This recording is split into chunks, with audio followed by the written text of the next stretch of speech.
the future of Syria's chemical weapons. Damascus has met its deadlines, and now the UN chemical watchdog is meeting to decide where and when the stockpiles must be destroyed. And to discuss the prospects, let's now cross live to RT's London bureau and political analyst Chris Bambury there. Mr. Bambury, welcome to RT. So the world is now waiting for Albania to decide if they will take in Syria's estimated 1,000 tons of toxic weapons for destruction. Do you think they will agree?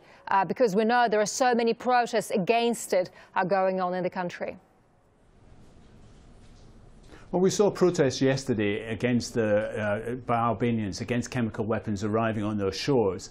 And what I found incredible was that it's a Norwegian merchant ship accompanied by a Norwegian naval vessel which is going to Syria to pick up these weapons, which includes mustard gas and sarin, and bring them to Albania. The Norwegians say they don't have the expertise and the ability to dismantle the chemical weapons. I would ask you, if one of the richest countries in Europe don't have the expertise and knowledge to do this, how could you expect the poorest country in Europe to do this? And the Albanians have no ability or no knowledge of chemical weapons as far as I am concerned.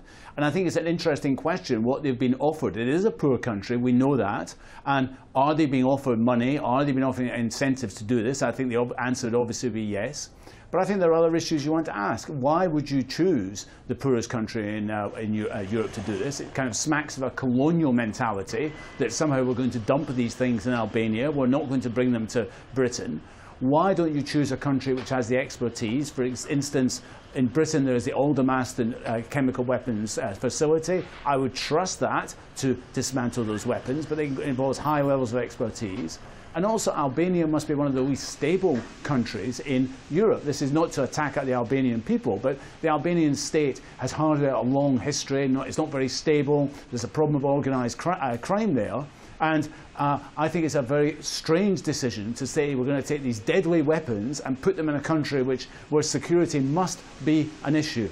As I understand it, the fallback position would be France, which would seem to me to make much more sense, because France and the UK have chemical weapons, although they don't generally advertise this. They have the ability to deal with chemical weapons. They could dismantle the chemical weapons safely, I presume. Much better that the French or British do this than we dump these things on Albania. So while I welcome the fact that Syria has met the demands of the international community, while I welcome the fact that Syria has disarmed from chemical weapons, I find this selection of Albania a very strange one, and we're waiting for an announcement today from the Albanian government to see whether they've agreed this or not. Right, interesting point, but as you mentioned, Norway has already refused a similar request by the US. But what happens if Albania does the same? Well, as I said, my understanding is that they will go to France, and I think it's really the onus is on Britain or France in terms of the Western European powers to deal with this, because, as I say, they do have chemical weapons, although we don't advertise the fact that Britain and France have stockpiles of chemical weapons. They do have the ability to do that. The French and the British have the facilities where they could dismantle these things safely. They have the expertise. Surely that's the better option. But it strikes me as what's happening here is that the French or the British are fearful that people don't want these, the population does not want these chemical weapons of mass destruction coming here, and now they're trying to foist them on the people of Albania, presumably by offering financial incentives to the government of Albania to take them. And I think it's really inclement on the British and the French to take these things and to deal with them safely. Is it correct to say that as of now Syria has basically fulfilled its part of the deal? So it's up to the world powers now to finance and conduct the removal of chemical weapons and their destruction now? Absolutely. I mean, Syria has abided by this deal, brokered by Russia, we should remember, against the opposition of many in the West who are critical of Obama for accepting the deal. The West should really put its money where its mouth is here. It's signed up to this deal. It's sending ships, in this case Norwegian ships, to deal with this, but the Norwegians claiming they don't have the expertise to dismantle the nuclear weapons, chemical weapons, say they will not take them in.